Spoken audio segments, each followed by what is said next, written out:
You know, there's something about the Kennedy family that never lets go of you, even if you don't follow politics, even if you weren't alive during their time. The name Kennedy still echoes through American history like a ghost that refuses to be forgotten. They were rich, they were beautiful, they were powerful, they were also haunted. What started as a story of ambition and promise slowly unraveled into one of mystery, scandal, and heartbreaking loss. One by one, the members of this iconic family fell through bullets, accidents, addictions, and silence. And somewhere along the way, the world stopped asking what they stood for and started asking, were they cursed? This episode isn't just about power or politics. It's about legacy grief and what it costs to be part of a dynasty that the world refuses to stop watching. So get comfortable, because this isn't just history. This is the dark, complicated story behind the Kennedy legacy. Chapter 1: The Forgotten Kennedy. Most people don't know this, but President John F. Kennedy had a sister. Her name was Rosemary. And the reason you've probably never heard of her? Well, that was very intentional. See, when Rosemary was just 23 years old, her own father, Joseph Kennedy Sr., had her lobotomized.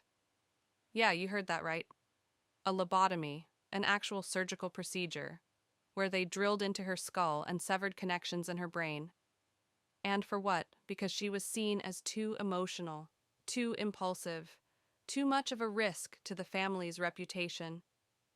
I remember the first time I read about it, I had to stop and reread the sentence like 3 times. Her father signed off on that, not out of desperation or fear for her safety, but because her behavior didn't fit into the glossy, polished image he was building for his family. The Kennedys were going to be America's political royalty, and there was no room for imperfection. After the surgery, Rosemary was never the same. She couldn't speak clearly, she struggled to walk, and eventually they just locked her away in an institution for decades. And no one visited her, not even her parents, not even her famous brothers. That part haunted me. Not because it was shocking, which, yes, it absolutely was, but because it was so cold, so calculated. It made me wonder if they were capable of doing that to their own daughter, their own flesh and blood, then what else were they capable of? That's where the cracks started to show for me. I mean, I had grown up hearing about the Kennedys like they were legends. JFK, the war hero turned president, Jackie O, the fashion icon, the Camelot of American politics. But behind all the magazine covers and political speeches, there's this chilling silence, a silence that hides the darker parts of their story.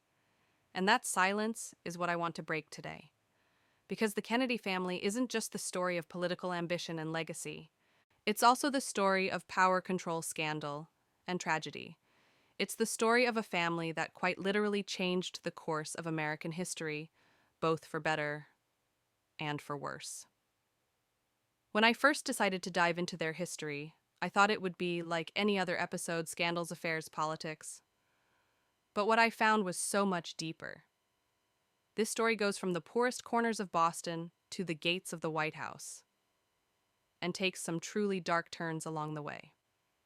So yeah, if you think you know the Kennedys, you probably only know the version they wanted you to see. Today, we're pulling back the curtain. This is the dark history of the Kennedys. Chapter 2: The Making of a Patriarch. To understand the Kennedy family, the good, the bad, and the absolutely unthinkable, you have to start with the man who built it all, Joseph P. Kennedy Sr. He wasn't born into power.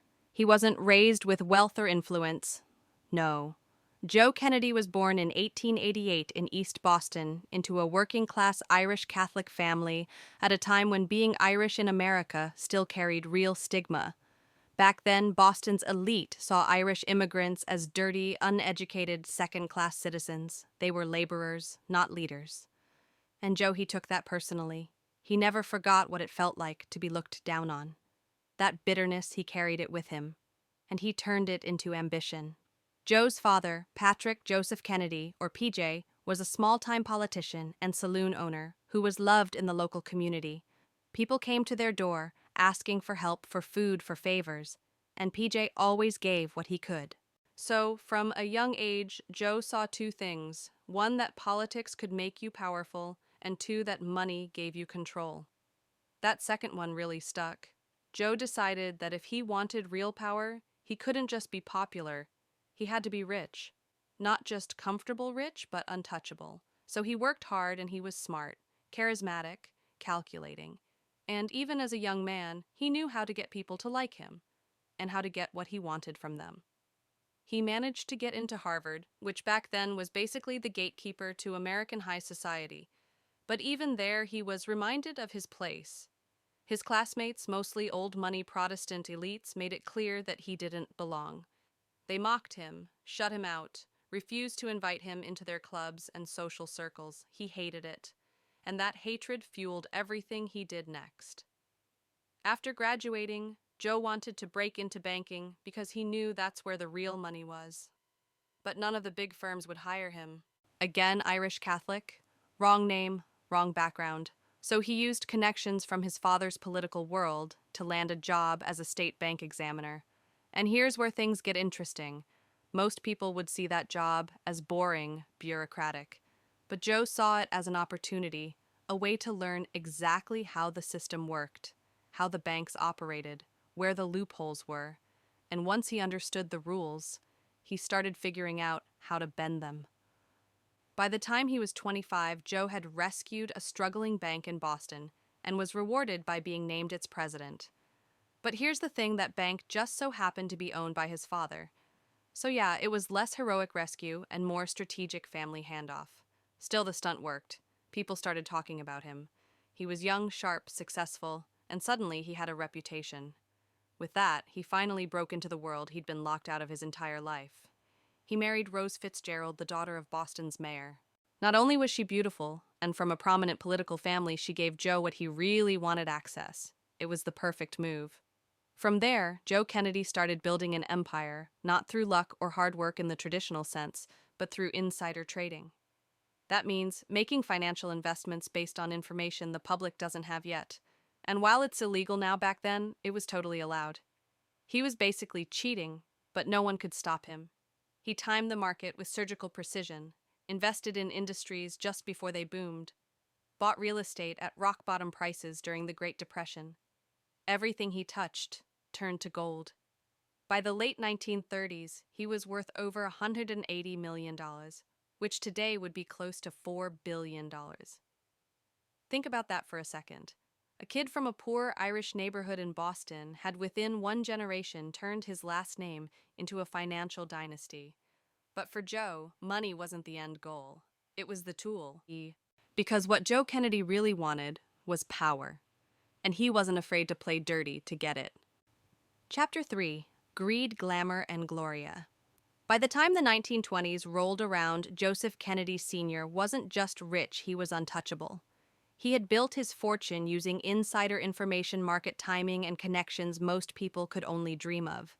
He was charming, calculated, and laser-focused on one thing: control. Control over money, control over perception, and eventually control over the country. And as I kept digging into his life, I realized this wasn't a man who just chased success. He engineered it, ruthlessly. In 1919, Joe officially became a stockbroker. But this wasn't some Wall Street fairy tale. He played the markets like a magician, using tips and tricks the average investor never had access to. One of his favorite moves: buying distressed real estate during the Great Depression. Imagine that. While millions of Americans were losing their homes and standing in bread lines, Joe Kennedy was buying up property and flipping it for massive profit. There's something deeply unsettling about that. And I get it, opportunity in crisis is an old story. But Joe didn't just benefit from the system. He outsmarted it, exploited it, and then once he made his fortune, he helped write the rules to make sure no one else could do what he did. Seriously. When he was later appointed by President Franklin D. Roosevelt to head the Securities and Exchange Commission, basically to regulate Wall Street, his first major act was to make insider trading illegal. That's not a joke. He closed the same door he walked through, right behind him. But Wall Street wasn't the only place he left a mark. Because Joe Kennedy had another target in mind: Hollywood. And I'll be honest, this is the part that caught me off guard. I mean, I always thought of the Kennedys as politicians, not movie moguls. But for Joe, Hollywood was another industry to conquer. It was glitz, it was image, and more importantly, it was influence. And influence was his currency of choice. So he started buying into struggling film studios, offering advice, making deals. And pretty soon, Joe Kennedy had become an unofficial power broker in early Hollywood. That's where he met Gloria Swanson. Now, Gloria was the star of the silent film era. She had beauty fame and her own production company. She was independent, a rarity for women at the time, and she was struggling financially. And Joe, well, he saw an opportunity. He offered to help her, gave her financial advice, promised to rescue her production company. And she believed him. Who wouldn't? He had the money, the charm, the track record. But what started as a business partnership quickly turned personal. They fell into a full-blown affair, despite both being married. And that's where things got messy.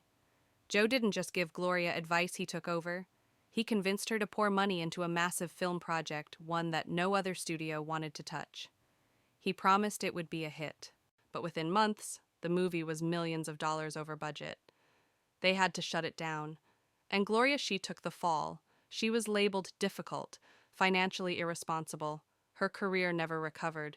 And Joe, he ghosted her, completely. After years of being lovers and partners, he walked out of her life like she never existed. No goodbye, no explanation, just silence. And that's the pattern with Joseph Kennedy. He used people. Whether it was investors, politicians, or lovers, once they stopped serving his goals, he cut them loose. What's chilling is how deliberate it all feels. This wasn't some man who got carried away by power. No, he understood power. He studied it. And he used it like a scalpel, precise, cold, and surgical. By the time he returned to Boston and focused on his growing family, Joe Kennedy Sr. wasn't just a wealthy businessman. He was an architect designing every piece of the legacy he wanted to leave behind. 9 children, each one part of his master plan. And if any of them thought they were just going to grow up and live ordinary lives, they were sorely mistaken. Because for Joe, this wasn't just about creating a dynasty. It was about creating a brand. The Kennedy name was going to be untouchable, no matter the cost. Chapter 4. Groomed for Greatness, Raised Under Pressure. After walking away from Hollywood and Gloria Swanson, Joseph Kennedy Sr. returned home to Massachusetts, but he wasn't coming back to rest, not even close. He had already built his fortune. Now it was time to build something bigger, his legacy. And that legacy, it was going to be his children. 9 of them, to be exact. 4 girls, 5 boys, all beautiful, all brilliant, and all expected to be great. Because in Joe's mind, he hadn't worked this hard just to raise ordinary people. He wanted to raise a dynasty. From the outside, the Kennedy family looked like the American dream, a big Catholic family dressed in matching sweaters, sailing off the coast of Cape Cod. But behind those perfectly staged photos was a home run more like a boot camp than a family. Joe Kennedy didn't parent the way most people do. He didn't just want his kids to succeed. He expected them to dominate. Dinner at the Kennedy house wasn't about bonding or joking around. There was no small talk, no chatting about school or friends or crushes. The only acceptable topics were politics, world affairs, economics, and history. It was like the United Nations, but with more pressure. And if you couldn't hold your own, you were ignored. Or worse, you were shamed. It's wild to think about being 10 years old and having to prepare your opinions on foreign policy just to be heard at your own dinner table. But that's how Joe Sr. trained them. Because to him, the real world was cutthroat, unforgiving. And if his kids couldn't out-debate each other, how could they outsmart the people in Washington? The boys, especially, were raised to be soldiers in their father's mission. Each one had a role to play. Joe Jr., the eldest, was the golden child, the one who was supposed to be president one day. Smart, athletic, charming, the embodiment of everything Joe Sr. valued. He was the chosen one. Then came John, who would later be known to the world as JFK. He was second born, but never the favorite. He was sick a lot growing up, often stuck in bed with illnesses no one could quite explain. Compared to Joe Jr., John was considered fragile, and in the Kennedy household there wasn't much room for fragility. Still, John tried to keep up. He read constantly, asked big questions. And even if he didn't have the natural physical strength of his older brother, He had something else, a mind that refused to quit. Joe Sr. noticed that. He may not have said it out loud, but he saw John's quiet persistence, that drive. And eventually, when tragedy struck, John would be the one expected to carry the weight of the family's destiny. But we're not there yet. For now, all the Kennedy kids were still young, still learning how to walk the tightrope of perfection that Joe had stretched across their childhood. Because in the Kennedy world, image was everything. And mistakes, they weren't allowed, not in public, not even behind closed doors. Even Rose Joe's wife and the children's mother played a part in maintaining that image. She was devoutly religious, rigid in routine, and expected total obedience from her kids. There was a strong sense of duty in the way she parented, less warmth, more discipline. What's heartbreaking to realize is that for all their wealth and status, the Kennedy children were not raised with emotional safety. They were raised to perform. They had to look the part, speak the part, win the part. And the emotional cost of that, it doesn't show up in photo ops or press clippings. It shows up in everything that came later, the scandals, the pressure, the unraveling. Looking back, it's clear that Joe Kennedy didn't just want his family to be successful. He wanted them to be immortal, to shape the course of American history, to turn the Kennedy name into a brand that would outlive them all. And in many ways, he succeeded. But at what cost? That's the question I kept asking myself. Because when you raise your children like chess pieces, someone always ends up sacrificed. Chapter 5. The Rise of the Reluctant Star. For most of his early life, John Fitzgerald Kennedy lived in the shadow of his older brother, Joe Jr. In the Kennedy family, Joe Jr. was the heir to the empire, the future president, the living embodiment of everything their father had ever dreamed. And John, he was the spare, the sickly one, the one who wasn't expected to do much except maybe survive. But life, as it tends to do, had other plans. John was born in 1917. From childhood, his health was a constant battle: scarlet fever, back problems, mysterious illnesses that came and went. He spent so much time in bed that he read more than most kids ever did. And while the rest of the world might have overlooked him, John learned how to pay attention to patterns, to people, to power. He wasn't loud, but he was sharp. And somewhere along the way, that quiet resilience began to harden into something stronger: ambition. The kind of ambition that doesn't shout but waits, plans, prepares. By the time World War II broke out, Joe Jr. joined the military and John followed behind him, not out of obligation, but maybe out of a need to prove something. To his father, to the world, and maybe to himself. In 1943, while commanding a patrol torpedo boat in the South Pacific, John's ship, PT-109, was struck by a Japanese destroyer in the middle of the night. The impact was devastating. The boat was torn in half, 2 men died instantly, and the rest were left clinging to what was left of the wreckage, floating helplessly in open water. And this is where JFK's story takes a turn. Because this sickly kid, the one nobody expected much from, became a leader. He swam for miles, literally dragging injured crewmates by their life jackets. He found an island. Then, when that island offered no food or water, he swam again, this time to another island, hoping to find help. And when that didn't work, he carved a message into a coconut shell and gave it to a local who passed it to Allied forces. That coconut saved their lives, and JFK, he came home a war hero. But even then, he wasn't supposed to be the future of the Kennedy dynasty. That title still belonged to Joe Jr.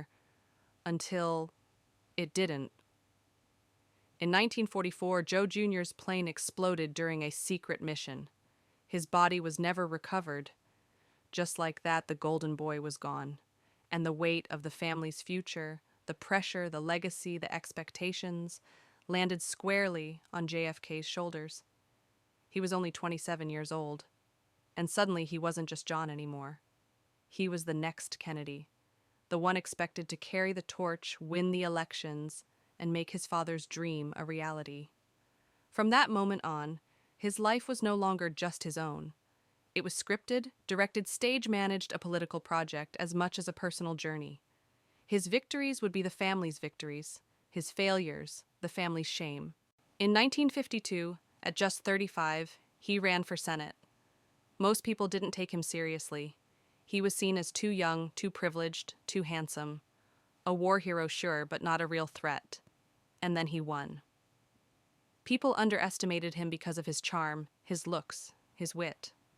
But underneath all that polish was someone who had spent his entire life learning how to survive, how to strategize, how to adapt. He had spent years being counted out. He knew exactly what to do with that. Still winning the Senate was just the beginning, because in the Kennedy household, success was never enough. There was always a next step. And for John, that next step was the presidency. And not just for himself, but for his father, for the brother he lost, for the legacy that had been carved into him like a scar. It's strange to think about now, this iconic figure, this mythologized man once being the overlooked son, the fragile one.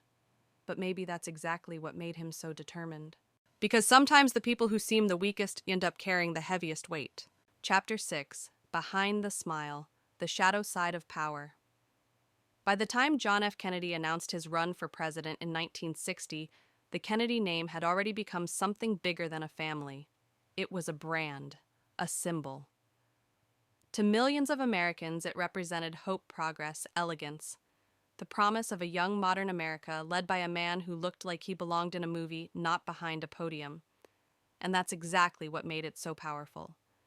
John had the war hero backstory, the Harvard degree, the perfect wife, the picture-perfect family. But what most people didn't realize at the time, and what so many still struggle to acknowledge today, is that image was everything, and behind that image was a carefully constructed illusion. Let's start with the campaign. JFK's presidential campaign was one of the most expensive and highly coordinated operations in U.S. history. And the truth is, it wasn't really John who masterminded it, it was his father. Joe Kennedy Sr. pulled strings, spent enormous sums of money, and made sure his son would be everywhere the American public looked. Billboards, newspapers, television. Oh yeah, and this was the first election to have a televised presidential debate. That debate changed everything. Kennedy walked onto the screen tanned, calm, charismatic. Nixon, his opponent, looked pale, sweaty, and visibly uncomfortable. That single broadcast may have done more to secure JFK's presidency than any speech he ever gave, and it taught America a brutal new truth. Politics wasn't about policy, it was about presentation. And JFK, he nailed the presentation. But once he got into the White House, cracks started to show. Because behind closed doors, John wasn't the wholesome family man the world thought he was. He was complicated. For one, he had a problem with boundaries. More specifically, he didn't really believe in them. His extramarital affairs weren't just rumors whispered in back rooms, they were real and frequent, and many of them involved women who were much, much younger and in some cases disturbingly vulnerable. One of them was Mimi Alford, a 19-year-old college intern who had been working at the White House for less than a week when she was invited to go swimming with the president. That swim turned into a private tour of the residence and then her first sexual experience. She later wrote a memoir. And it's heartbreaking. Because she wasn't just manipulated, she was conditioned to feel like she couldn't say no. He was the president of the United States, her boss, a national hero. What was she supposed to do? Reject him? This wasn't about love. It wasn't even about lust. It was about power. And JFK had more of it than anyone. There were others, of course. Many others. But none more infamous than Marilyn Monroe. We all know the moment. Marilyn walks onto the stage at Madison Square Garden in a skin-tight dress, practically whispering, "Happy birthday, Mr. President." The world watched in awe. And the subtext, it wasn't subtle. She wasn't just singing a song. She was revealing an open secret.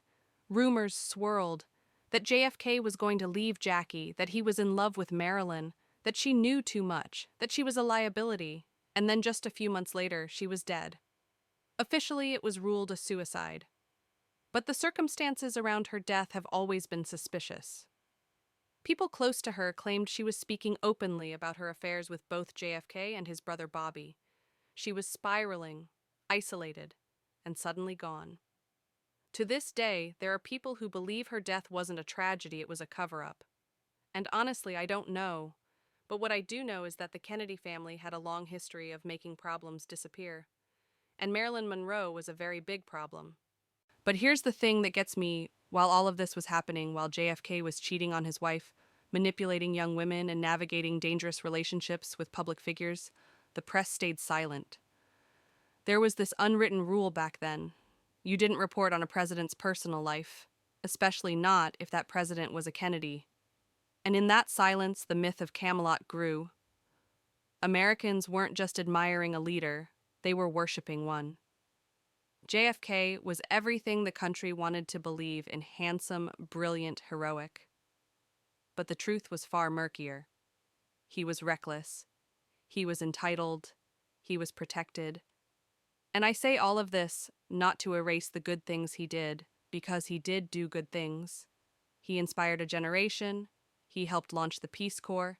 He pushed the U.S. toward space exploration. He stood for civil rights at a time when it was politically dangerous. But the darker side, it matters too. Because when we turn powerful men into legends, we give them the space to act without consequence. We protect them from criticism. We look the other way. And that's how people like JFK not just survive scandals, but get celebrated in spite of them. The Kennedy legacy is complicated, beautiful, tragic, inspiring, and infuriating. And maybe that's why people are still so obsessed with them. They were a mirror of everything America wanted to be, and everything it refused to admit it already was. Chapter 7. The Day the Dream Died. It was November 22nd, 1963, a sunny Friday in Dallas, Texas. President John F. Kennedy was riding through the streets in a convertible, waving at crowds, smiling that signature Kennedy smile like nothing in the world could touch him. And then it happened. 3 gunshots. That's all it took to change history forever. JFK was assassinated while sitting beside his wife Jackie during what was supposed to be a peaceful motorcade through Dealey Plaza. 1 bullet to the throat, another to the head, and in an instant the president was gone. You know, people talk a lot about where they were when tragedy struck Pearl Harbor, 9/11, the Challenger explosion. But for an entire generation of Americans, this was that moment. Time stood still. TVs went black. Families gathered around radios praying it was some kind of mistake. But it wasn't. John F. Kennedy, the 35th President of the United States, was pronounced dead less than 30 minutes after the shooting. And just like that, Camelot came crashing down. The alleged shooter, Lee Harvey Oswald, a former Marine with communist sympathies and a history of erratic behavior. According to official reports, he fired the shots from the 6th floor of the Texas School Book Depository. He was arrested just hours later. But here's where things get strange. Just 2 days after the assassination, before he could stand trial, before he could answer any questions, Oswald was murdered on live television in a crowded police basement, shot point blank by Jack Ruby, a local nightclub owner with alleged ties to organized crime. And just like that, the man who supposedly killed the president was silenced forever. No confession, no motive, no explanation. Just silence. And in that silence, conspiracy theories bloomed like wildfire. The CIA, the mafia, anti-Castro Cubans, even Lyndon B. Johnson. Everyone had a theory, and no one had real answers. The Warren Commission, which was tasked with investigating the assassination, ruled that Oswald acted alone. But almost no one believed that. Not then. Not now. Because the truth is, too many things didn't add up. Why did security protocols lapse that day? Why was the motorcade route changed at the last minute? Why was Oswald so easily eliminated while in police custody? And why did so many witnesses report hearing gunfire from multiple directions? It felt like a movie, but darker, because this wasn't fiction, this was real, and the country was in shock. But for the Kennedy family, this was something deeper. This wasn't just a political assassination, it was personal. It was the unraveling of a plan that had been in motion for decades. The Kennedy dynasty had been carefully groomed, shaped, and positioned to rule. And suddenly the crown was stained with blood. I can't even imagine what Jackie Kennedy went through. sitting next to her husband one moment, and then holding part of his shattered skull the next. That image, her in the pink suit covered in blood, became one of the most haunting symbols of American tragedy. She didn't change out of that suit for the rest of the day. Even when Lyndon B. Johnson was sworn in on Air Force One just hours later, Jackie stood beside him in that same blood-stained outfit. When asked why she didn't change, she simply said, "Let them see what they've done."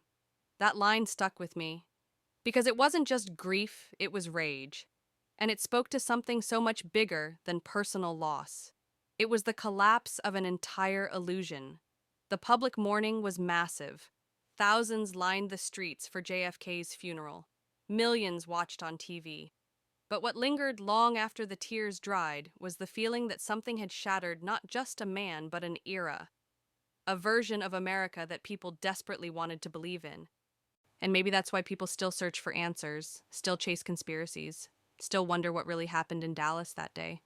Because the official story, one man, one rifle, one motive, just doesn't feel complete. It feels sanitized. It feels like a story wrapped up too neatly, too conveniently, for something so devastating.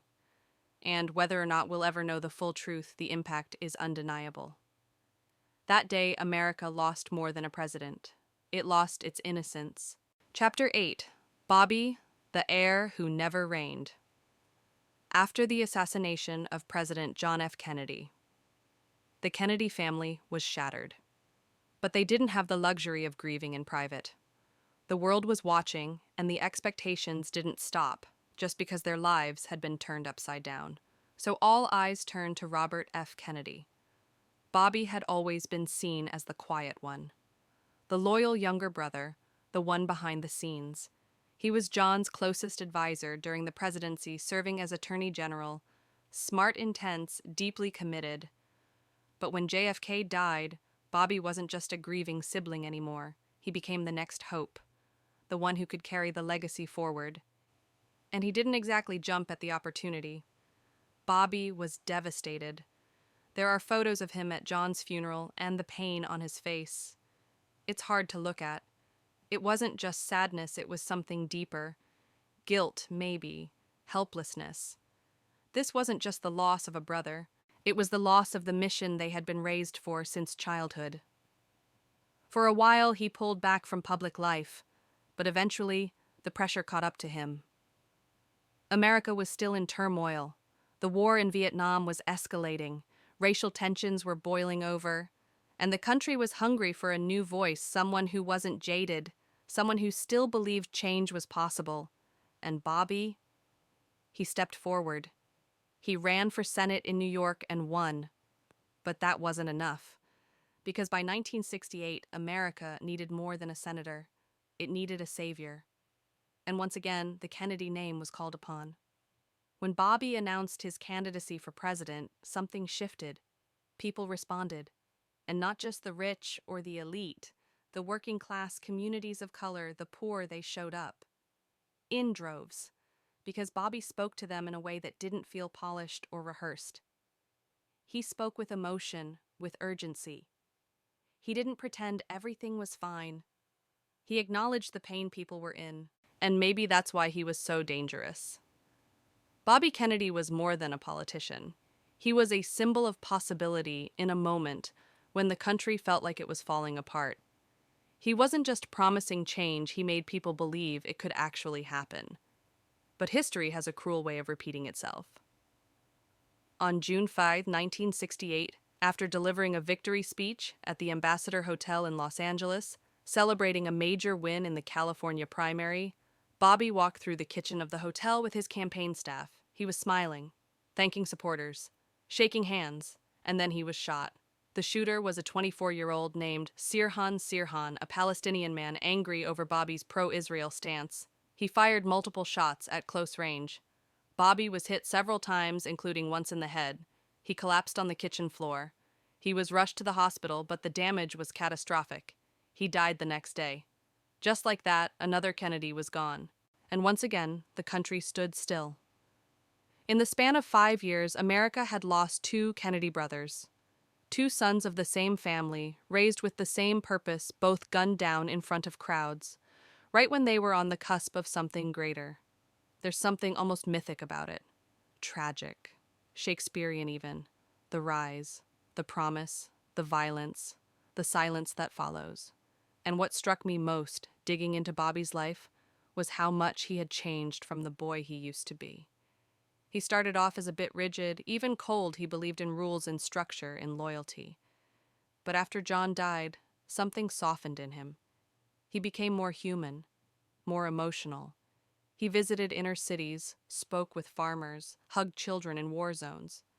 He was still a Kennedy, yes, but one who seemed deeply personally invested in healing a broken nation. And maybe that was the problem. Because people like Bobby, people who genuinely want to change the world, often don't get the chance to finish what they start. When Bobby Kennedy was buried at Arlington National Cemetery, just a few feet away from his brother, the weight of what had been lost was almost unbearable. Not just for the Kennedy family, but for the country. Another light snuffed out, another road not taken, another what could have been burned into history, and for those keeping count. That was 2 sons gone. But the so-called Kennedy curse. It wasn't finished yet. Not even close. Chapter 9. The Curse That Refused to Die. By the time Robert F. Kennedy was buried next to his brother, the world had already started whispering a new phrase, the Kennedy curse. At first, it sounded like superstition, like something the tabloids would cook up, a dramatic way to make sense of unimaginable loss. But as the years passed and the tragedies kept piling up, it didn't feel like a coincidence anymore. It felt inevitable. And that's when it got chilling. You'd think after losing 2 sons to assassinations, the worst would be over for the Kennedys, but it wasn't. Not even close. Let's go back a little to Kathleen Kick, Kennedy John and Bobby's younger sister. She was beautiful, rebellious, and very much her own person. In 1948, she died in a plane crash over France. She was only 28. Most people forget about her because so much of the focus was on her brothers. But her death was the first real crack in the family's invincible image. Then there was Ted Kennedy, the youngest brother. He survived a plane crash in 1964 that left him with a broken back. And 5 years later, in 1969, he drove his car off a bridge on Chappaquiddick Island. His passenger, Mary Jo Kopechny, drowned. Ted escaped the car and waited 10 hours before reporting the incident. Mary Jo was 28. Her life ended that night. Ted somehow walked away from it politically wounded but legally untouched. And that became a pattern. The Kennedys survived things other people wouldn't, until they didn't. In 1984, David Kennedy, one of Bobby's sons, died of a drug overdose in a Florida hotel room. He was 28, same age as Kick, same age as Mary Jo. David had never fully recovered from seeing his father assassinated on TV. He was just 12 years old when it happened, and the trauma never left him. Then in 1997, Michael Kennedy, another of Bobby's sons, died in a skiing accident. He was playing football on skis with his family. No helmet, no protection. He hit a tree and died instantly. He was 39. And of course, the most public tragedy of all, the one that felt like the final blow, was John F. Kennedy Jr. John Jr. had been America's prince, the little boy who saluted his father's coffin, the heir to the Kennedy name. He grew up under the weight of all that mythology, and yet somehow he managed to stay grounded. Charming, intelligent, respectful. He became a lawyer, then a magazine editor.